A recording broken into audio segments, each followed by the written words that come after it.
नमस्कार, मैं हूँ जय शुक्ला और आज आया हूँ यूजीसी के मुद्दे को लेकर के। बहुत तगड़ी बहस चल रही है इसको लेकर के पूरे देश में। हालांकि आपको बता दें कि माननीय सुप्रीम कोर्ट ने इस पर स्टे लगाया है और सरकार को 19 मार्च तक की समय दिया है कि वो इसमें संशोधन करके अपना जो मेन वो है वो प्रस्तुत करे कोर्ट में। उसके बाद कुछ भी निर्णय। लेकिन इधर भी देखा जा रहा है कि लगातार करनी सेना हो चाहे अन्य संगठन हो यूजीसी का विरोध कर रहे हैं।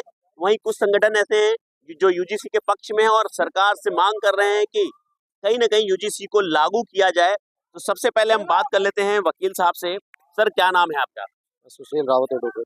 सुशील जी, आप यूजीसी का समर्थन कर रहे हैं या उसका विरोध कर रहे हैं, पहले बताइए। देखिए, मैंने यूजीसी का ड्राफ्ट पढ़ा है। जिन लोगों ने ड्राफ्ट नहीं पढ़ा हो उनको हो सकता है कि उसकी जानकारी न हो। यूजीसी का ड्राफ्ट पढ़ने से पता चला कि बहुत सारी चीज़ें ऐसी जिनकी भ्रांतियां थी हम लोगों के अंदर, तो वो वैसी नहीं है। इसके अंतर्गत जो क्या कुछ है ड्राफ्टिंग में, क्या कुछ बताया गया है, ये थोड़ा ड्राफ्टिंग सा में बताइए। महिलाओं का भी है और ईडब्ल्यूएस जो जो आरक्षित श्रेणी के हैं, सामान्य वर्ग के लोग, उनको भी संरक्षण देने के लिए इसमें व्यवस्था है। बाकी जो कोर्ट ने किस स्टे तरह की क्या कुछ व्यवस्था है अगर हम ईडब्ल्यूएस की बात करें तो? ईडब्ल्यूएस के अंतर्गत जो लोग आते हैं वो एससी, एसटी और ओबीसी इन वर्गों के अच्छा, एक चीज की बहस बहुत ज्यादा छिड़ी। लोगों का ये कहना है कि जो अगर झूठी अगर झूठी कोई सूचना किसी बच्चे के खिलाफ कोई देता है, तो अगर ये प्रूफ हो जाता है कि इसने झूठ रिपोर्ट दर्ज कराई है, तो उसके खिलाफ कोई कार्रवाई नहीं होगी। क्या ये न्यायोचित है, आपको लगता है? नहीं, देखिए, जो कोर्ट ने स्टे दिया है मुझे लगता है इसी बिंदु पर दिया होगा। जो कोर्ट का आर्डर मैंने नहीं पढ़ा, जी। तो जो भी आर्डर आएगा कोर्ट का वो उसका सम्मान होगा।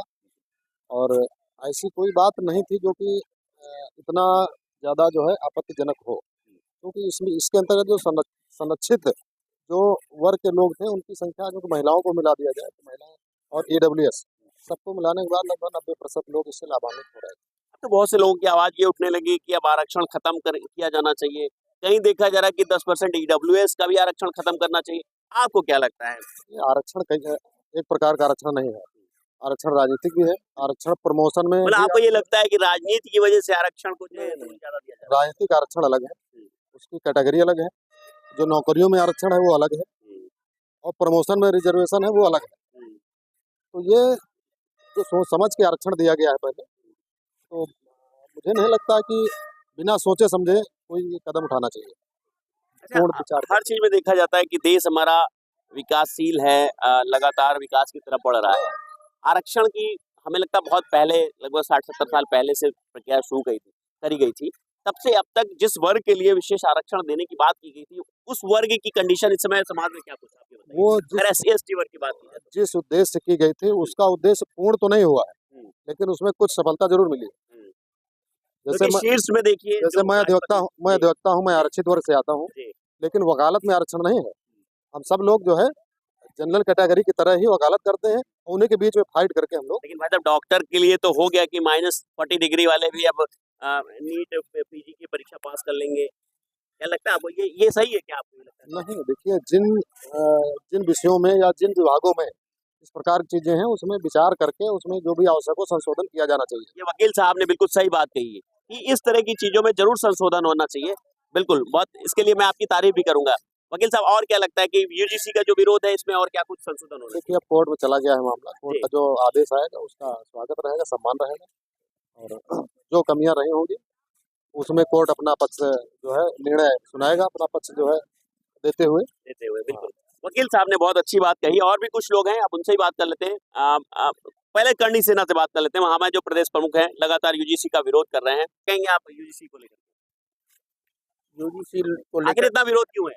देखिए, पहले तो मैं बता दूं कि भारतीय जनता पार्टी जो हम लोगों को हिंदू मुस्लिम करके लड़ाती रही, कभी मंदिर के नाम पे कभी नहीं, और वो सण विरोधी पार्टी है, क्योंकि ये हम सब भाई थे और अच्छे से रह रहे थे। आज उन्होंने हम आपस में एक दूसरे को गलत नजरिए से देखने के लिए मजबूर कर दिया। ठीक है, आज से 20 साल पहले देखिए हम लोग सब भाई भाई एक रहते थे, कोई शिकायत नहीं रहती थी आपस में। आज क्या किया, एससी को सवर्ण से लड़ा दिया, सवर्ण को बैकवर्ड से लड़ा दिया। ये गृह युद्ध जैसे माहौल पैदा कर रही है भारतीय जनता पार्टी। अब इसका जाना सुरक्षित है, इसको भेज के ही जब लेंगे हम लोग श्रवण समाज। अगर कोई बच्चा हमारा श्रवण समाज का कहीं पढ़ने जाता है, ठीक है, अब अगर एससी के बच्चे ने उसको शिकायत कर दी एक, तो अब नियम ये डाल दिया उन्होंने कि उसकी कोई सुनवाई नहीं, उसको तुरंत निष्क्रिय कर दिया जाए। आप ये बताइए कहाँ का इंसाफ, ये अंधा कानून कहाँ से कौन सा लागू करने देगा? हम नहीं कह रहे हैं तो आप अभी अभी 19 तारीख तक रुक क्यों नहीं रहे आप लोग, ये बताइए, क्योंकि कोर्ट तो 19 तारीख को फैसला देगी ना। नहीं, प्रदर्शन चालू रहेगा, रुकेंगे हम लोग नहीं, क्योंकि बीजेपी के नेताओं ने लगातार जो है हमारे पक्ष में कोई भी ऐसी बात अभी नहीं कर रहे हैं वो लोग, उनकी तो मानसिकता ब्रिजेश पाठक की तो बटुकों का सम्मान शुरू कर दिया है। वो तो एक राजनीति है, वो राजनीति से प्रेरित काम किया है उन्होंने, और वो भी यूजीसी मुद्दे पे नहीं बोले, उनसे मीडिया ने पूछा, एक जवाब नहीं दे पाए, बात करने लगे दूसरे टॉपिक की, पूछ आप रहे हैं यूजीसी के बारे में। अरे आप थोड़ा समाज के हैं, आप, मैं नहीं कहता उनके साथ कोई अन्याय हो, मगर ये बताइए क्या मेरा अधिकार नहीं, मेरे बच्चों की लड़ाई भविष्य के देखते हुए अधिकार नहीं है कि मैं अपने बच्चों के भविष्य के, आने वाले बच्चों के भविष्य का जो है उसकी लड़ाई लड़ सकें जो अंधा कानून होने से? मैं नहीं कहता हूँ कि जो है ये ना लागू हो, अरे लागू हो तो जांच का विषय भी तो होना चाहिए ना, कि लड़के ने गलत किया है सही किया। बिल्कुल। और भी हमारे साथ कुछ अधिवक्ता वर्ग हैं। सर क्या नाम है? अवधेश प्रताप से। आप बताइए यूजीसी को लेकर के आपकी क्या मानना है? यूजीसी कानून को हमारे भारत देश जैसे लोकप्रिय देश में यूजीसी की कोई पहली चीज तो आवश्यकता ही नहीं। एक तो इतने ही सामान्य वर्गों के खिलाफ ऐसे ही इतने कानून हैं कि बेवजह लोगों का उत्पीड़न, आम आदमी अगर जो अनुसूचित जात का है या कोई है, वो अपने तरीके से मजबूत लोगों के साथ जुड़ के उत्पीड़न करने में वो सफल होता है। आपने भी देखा होगा, आपके भी कई ऐसे लोग होंगे जिनका उत्पीड़न वाकई में किया गया, जो जिन्होंने कभी उत्पीड़न करने के किसी ने सोचा भी नहीं होगा। तो ऐसी स्थिति में जो यूजीसी कानून है, हमारे अभी प्रदेश अध्यक्ष करणी सेना जी के दुर्गेश सिंह दीपू जी ने कहा कि हम इसका विरोध करते हैं, और अभी आरएसएस प्रमुख मोहन भागवत लखनऊ में आए तो इन्होंने भाईचारे की बात ही नहीं की, उन्होंने आपस में कटने लड़ने हिंदू मुस्लिम, तो उसी को लेके अन्य समाज के लोग भी अपनी प्रतिक्रिया व्यक्त करेंगे।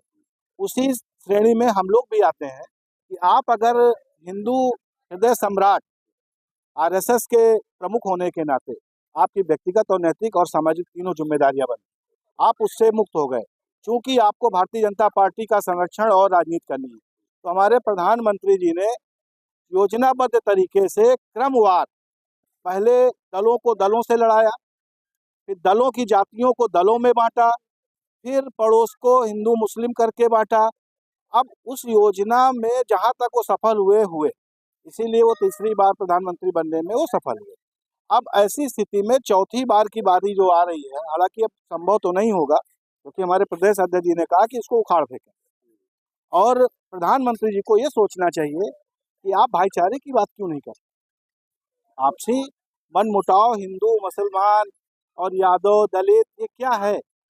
हम आपके खेतों में खेती करने हर वर्ग के लोग जाते हैं, बीज कौन डालता है, खाद कौन डालता है, पानी कौन लगाता है, गेहूं पैदा होने के बाद वो ये नहीं कहता है कि नहीं मेरा हिस्सा उनको चला जाए। चुनाव पे क्या असर पड़ेगा? 100% पड़ेगा। भारतीय जनता पार्टी मुंह की खाएगी। अभी ब्रिजेश पाठक जी ने जो अभी बटुकों के किया, ये माननीय योगी आदित्यनाथ जी को चैलेंज कर रहे हैं, क्योंकि शासन प्रशासन गृह विभाग माननीय मुख्यमंत्री जी के पास है, इनके पास अपना डिपार्टमेंट है मेडिकल, उसकी स्थिति क्या है उसको नहीं संभाल रहे हैं। ब्राह्मणों को संभालने का केवल उस पर एक जो होता है पेबंद लगाने का काम कर रहे हैं कि नहीं देखो मैं हिंदू हृदय सम्राट पंडितों का महान संरक्षक हूँ। ऐसा कुछ भी नहीं है, सिर्फ ये अपनी राजनीति चमकाने के लिए और प्रधानमंत्री जी को अपना इस समय सोशल मीडिया पे बड़ा देखा जा रहा है कि लोग अब कह रहे हैं कि इकोनॉमिकल मतलब आर्थिक उस पे आरक्षण होना चाहिए, सारा आरक्षण खत्म करना चाहिए। बिल्कुल मैं सहमत हूँ, क्योंकि आज की स्थिति में आर्थिक स्थितियों में देखा जाए तो हर वर्ग में आर्थिक स्थिति में बहुत कमजोर लोग और संरक्षण सरकार देती है, तो कहीं ना कहीं वो भी आम जनमानस मुख्य धारा से जुड़ने का काम करते हैं। इस पे जरा आपसे भी सवाल ले लेते हैं। सर आपका क्या कुछ कहना है आर्थिक आरक्षण को लेकर के, क्या कुछ कहेंगे? देखिए, आरक्षण आर्थिक आधार पर ईडब्ल्यूएस को छोड़कर कभी नहीं रहा, आरक्षण सामाजिक आधार पर ही रहा है। जो संविधान द्वारा प्रदत्त किया गया आरक्षण है, चाहे एससी हो चाहे एसटी हो और चाहे ओबीसी का रहा हो, वो जो है सामाजिक परिस्थितियों के ही आधार कंटिन्यू चलना चाहिए, क्योंकि अम्बेडकर साहब ने तो कहा था 10 साल के लिए इसको लगाना चाहिए था, उसके बाद खत्म कर देना 10 साल के लिए था, और जब तक समानता ना आ जाए तो पुनः 10 साल के लिए बढ़ाने की भी व्यवस्था थी। लगता है कब तक समानता आएगी, क्या लग रहा है आपको? अब अभी कितने साल और लगेंगे? आप देख लीजिए, लखनऊ का जिला पंचायत अध्यक्ष कौन है? रिजर्व कैटेगरी का है, कौन है? हाँ, जो है उनका प्रभुत्व नहीं है, उनका खुद की सत्ता नहीं है, वो किसी न किसी के सहारे है। इसी प्रकार से बहुत सारे पद ऐसे हैं जो कि रिजर्व होने के बाद भी लोग खुद नहीं कर रहे हैं, अपने विवेक से नहीं कर पा रहे। एक लास्ट कमेंट आपका कि ये आरक्षण लगभग अभी आगे कितने साल और चलना चाहिए? क्या लगता है कि इस समाज के लोग अभी आगे कितने साल में और बराबर आ पाएंगे? इस आरक्षण की समीक्षा लगातार होती रहनी चाहिए और जब आवश्यकता हो तब लागू हो। अभी कितना पीछे चल रहा है? पहले से बहुत कितना काफी परसेंट लग रहा है? कितना परसेंट इम्प्रूवमेंट हुआ है? कितना भी पीछे है? अभी कितना और जरूरत लग रही है? देखिए, इम्प्रूवमेंट बहुत हुआ है, इम्प्रूवमेंट बहुत हुआ है और आगे अभी और होने की संभावना है। ठीक है, लेकिन समीक्षा इसकी लेकिन अभी कोई समय सीमा तय नहीं कि अभी आरक्षण और कभी तक चलेगा आगे।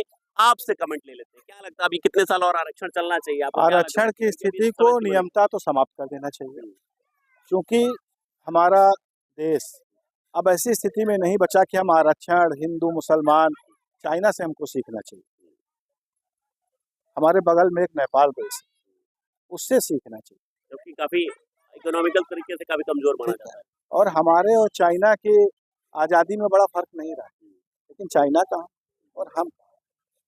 राजनीतिक दलों को भी जातियों से ऊपर आना चाहिए, राजनीतिक दलों को भी ऊपर आना चाहिए। आपने बिहार का चुनाव देखा, पीके जी चुनाव लड़ते हैं, वो जमीनी मुद्दों पे लड़ते हैं, लेकिन वहाँ की जनता ने क्या किया? 10-10 हज़ार रुपए, क्योंकि भारतीय जनता पार्टी चुनाव लड़ना, क्योंकि अपने संगठन को वो 24 घंटे काम पे लगाए रखती है।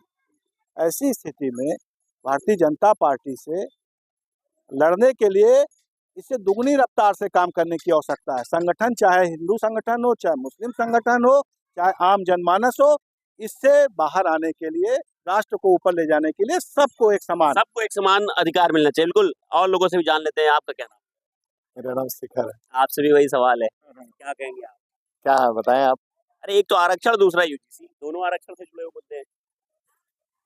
इसमें जो हमारी सोच जो है कि भाई ये आरक्षण खत्म होना चाहिए, ये किसी प्रकार का व्यक्तिगत वो नहीं है।